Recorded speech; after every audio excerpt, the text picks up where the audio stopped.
really well. Good job, good job. Welcome to Memphis Magic Night, everybody. My name is Joe Turner. It's a pleasure to have you here at the world famous Hernando's Hideaway, the spectacular venue by Dale and Celine Watson. Where's Celine? I know she's around. Thank you. And thank you, Alexis, for helping us with all the tech stuff tonight.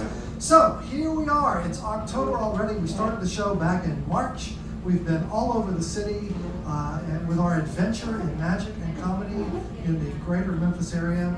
And it's my pleasure to introduce to you our comedian tonight. I met him when I was starting to just scout talent, going around the city, as you know, to go to the open mics and find the different venues and see the different folks.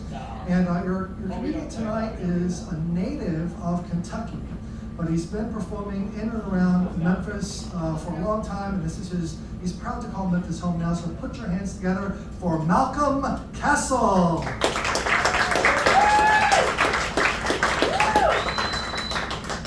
Give it up for Joe, ladies and gentlemen. Are we ready for a magical night? Yeah! Well, not right now, because right now you have a guy with a microphone, and that's it. No skills past what you're about to see. Do you want to do a quick apology? I'm sorry for being bald. And you guys deserve a comic who's not bald, but that's what you got right now. You guys will have a performer with hair later, but right now, I'm what you got. I'm going to tell you something, ladies and gentlemen. I'm going to tell you, whenever you see someone bald, just know this was not plan A.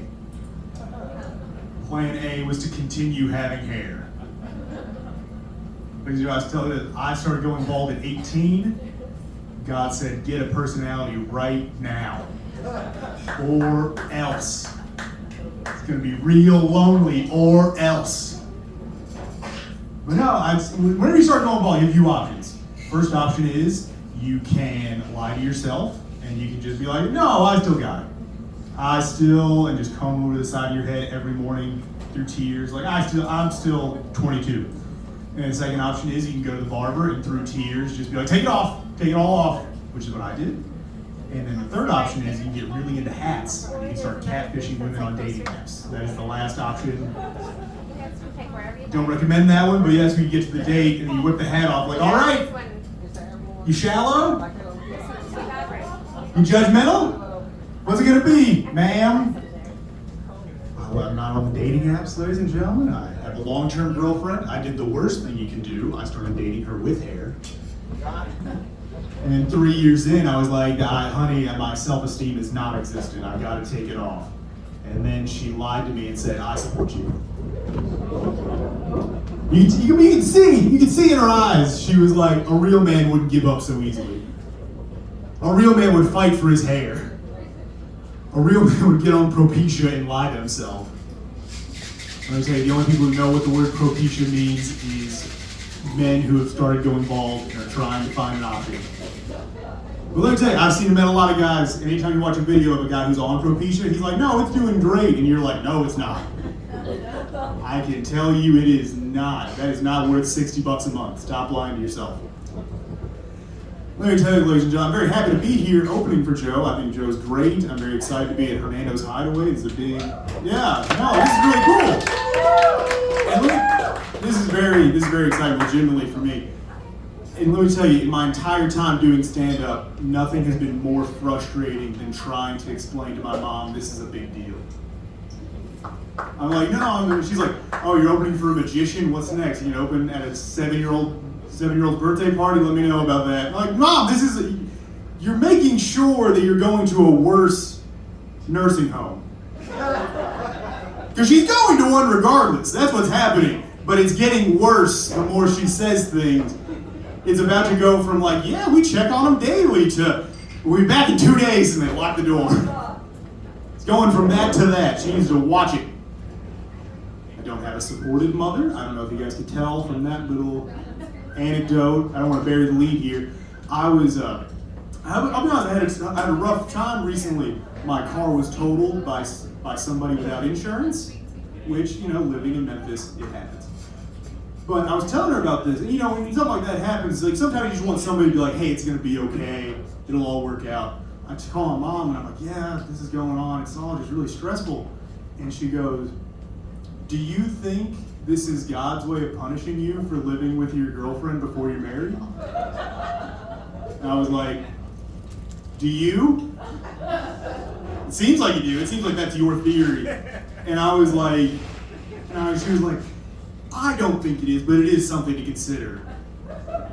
And that's whenever I was like, something for you to consider is that you're going to die alone in a nursing home. That's what got her in the nursing home, ladies and gentlemen. But it's just like, is it going to be a good nursing home? Is somebody going to be there? All these things you need to figure out. The longer I say that and the more nobody laughs, the more I'm like, this is getting sad and people do not enjoy it. I'm very sorry about that. I love my mother very much. That was all lies. 90% of that was lies. I will tell you about my dad, though. My dad is a doomsday prepper. He's from Kentucky. I don't know if that's a stereotype, but it should be. You guys can go around and spread that around. It's embarrassing that he's a prepper. Not because he's a prepper, but because he has hope. Like the idea that the apocalypse is going to happen and he's not going to just survive but thrive. And I'm like, man, you're not killing it now. You weren't a good dad in the best of times. I don't know if in the worst of times you're going to bring it all back together and be Father of the Year, but I don't think it's going to. Here's the thing about doomsday preppers. Here's what I want deep in my soul. And depending on how you guys take this, depends on how the rest of this time for me is going to go. What I want for all doomsday preppers is I want them to all survive the immediate whatever causes the apocalypse, whether it be like nukes, llamas, whatever. And I want them to survive for like 2 days. And then I want them to break their legs or immobilize them somehow, and they're like, oh, it wasn't worth it. All that money I spent stockpiling a warehouse, what a waste. I could have had a pool. I could have had appetizers. I could have had appetizers at every meal. But instead, I have a water filtration system I can't use. It's very fun. It's very fun. I'll take a poll of the audience. Do we listen to the new Taylor Swift album? No. Me neither. That being said, if you guys had said yes, I would have been like, me too. Whatever keeps me on the same level as you all. I didn't listen to it because I didn't want to. I heard it was bad. But I'll admit this. I am a Taylor Swift fan. I was watching an interview with her recently, and she was talking about what it's like being Taylor Swift and being so famous. And she was like, yeah, it can be weird sometimes. I get a lot of death threats. And she said it like really casually like that. And the interviewer was like, what's that like? And she's like, oh, you just gotta shake it off. Shake it off.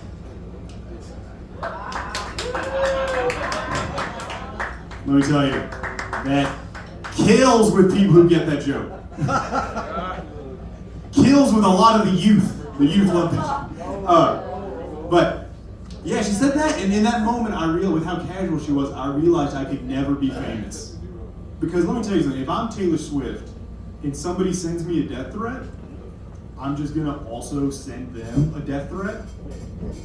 Like imagine like some guy from Kansas DMs Taylor Swift like, "Yeah, stop ruining the NFL, I'm gonna kill you."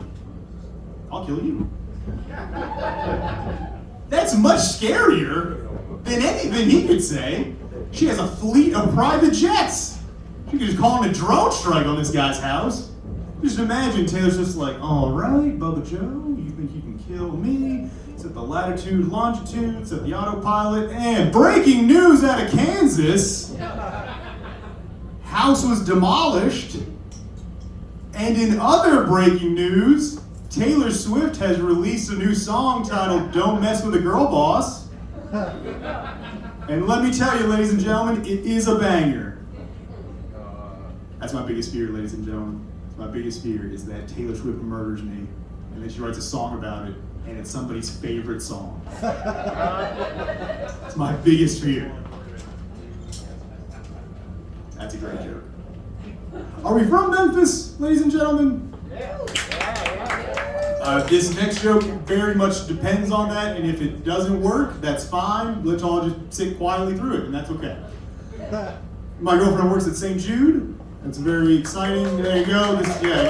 Go ahead. Let me tell you something, ladies and gentlemen. I saw a woman with ambition, and I locked that down. I was like, you're gonna make more money than me if you insist. If you insist. That being said, my girlfriend works at St. Jude, and I work at a warehouse, so we have vastly different Memphis experiences. I came home from work one day, and I was like, hey, quick question. Does anyone at St. Jude say the word junt? And she was like, I've never heard that once in my life. And I was like, she was like, what does it mean? And I was like, I'm pretty sure it refers to any object or location. And she said, if you don't know what it means for sure, you shouldn't say it just to be safe. And I was like, that's a fair point, that's a fair call. And I'll say this, I don't say the word junt because I feel like that's a very Memphis, like true Memphis word. And I don't have it, and it doesn't come out naturally, it feels very forced. Let me tell you what Memphis word I do love, and that's Maine. I love the word Maine. It's my favorite thing. The first time I moved to Memphis and I heard a Memphian say Maine, I don't know if you guys have seen those videos of like a deaf kid getting an implant and hearing for the first time. That was how I felt first time I heard somebody say Maine. But I'll say this. At first I was like, I'm not gonna say it. I'm not from Memphis. It isn't real. I'm not gonna say it. And then I was visiting St. Louis and I drove to this parking lot and I was like, hey, how much is it to park here? And they're like, $30. And I said, mine. Maine's a feeling, ladies and gentlemen. Maine's a feeling. I have it in me. I have it in my soul and it's there. It wants out. I saw, like, and it fits in so many situations. Like if you're at work and they're like, hey, can you come in and work this weekend? It's like, mine. And then it's like, get off after a long day. It's like, mine. That's a fantastic joke. It's a well-written, well-researched joke. I love it. I love saying it. It's my favorite thing. Then I heard my girlfriend say, mine. And I was like, nope, you don't say it. You don't have it in you yet. Maybe after a long enough time you will, but not right now. Ladies and gentlemen, I want to do a quick apology again. I haven't been making great eye contact. I took some Tylenol before I came up here, so I want to apologize for that real quick. You guys are not. There we go. We got some people. We got some people. Let me tell you, that was the worst thing. I watched that press conference, and I've never seen a guy who wanted to say vaccines during a press conference more than RFK Jr. I feel like he was just like, yeah, I want to say vaccines, but I have to say Tylenol. And I was like, poor guy. I'm jealous of RFK Jr., I'm going to be honest, because I don't think I'll ever have the confidence of RFK Jr. Because let me tell you something, ladies. If I sounded like RFK Jr., I'd live in the woods. I'd be a Scooby-Doo villain, honestly. Be haunting an amusement park, and they chase me around the entire time, and then they finally catch me like, let's see who it really is. And they're looking at the mask like, where's the voice modulator in this? I'm like, that's my real voice. We try, ladies and gentlemen. We try to make laughs. I apologize. Anyway, we'll do a quick thing, real quick. Do you guys have friends? What? What do you mean? Oh. Do you ever hear somebody say something that makes you scared of the future? No, he said, I want kids, but then you're making me be like, oh no, it kind of destroys your life. No.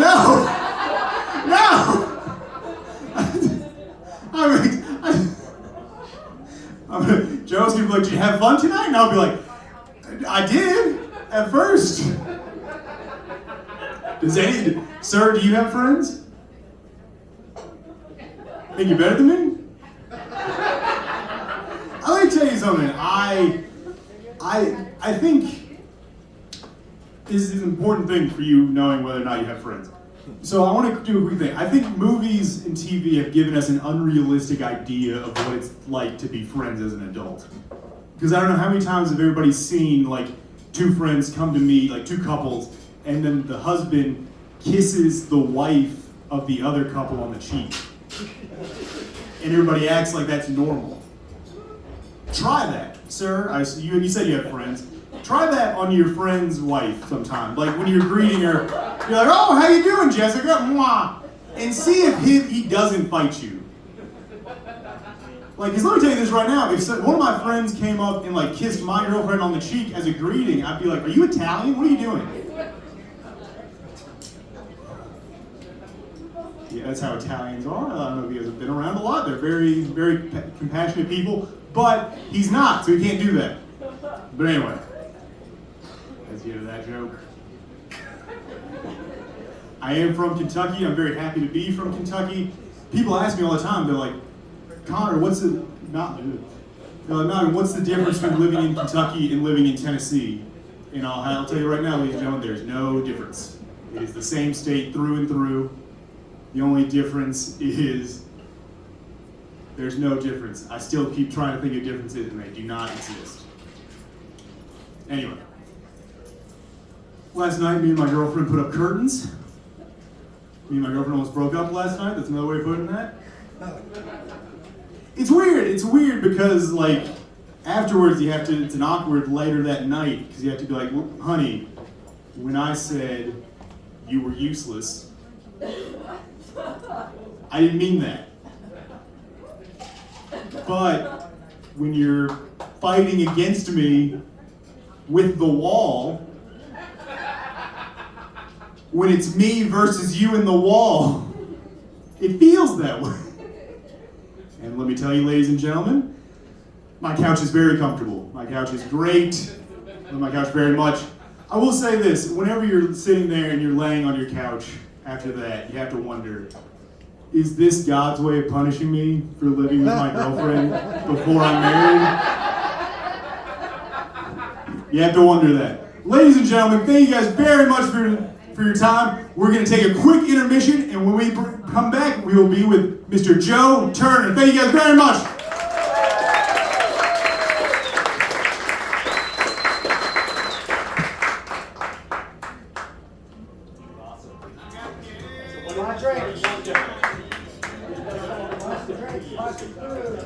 Now they are.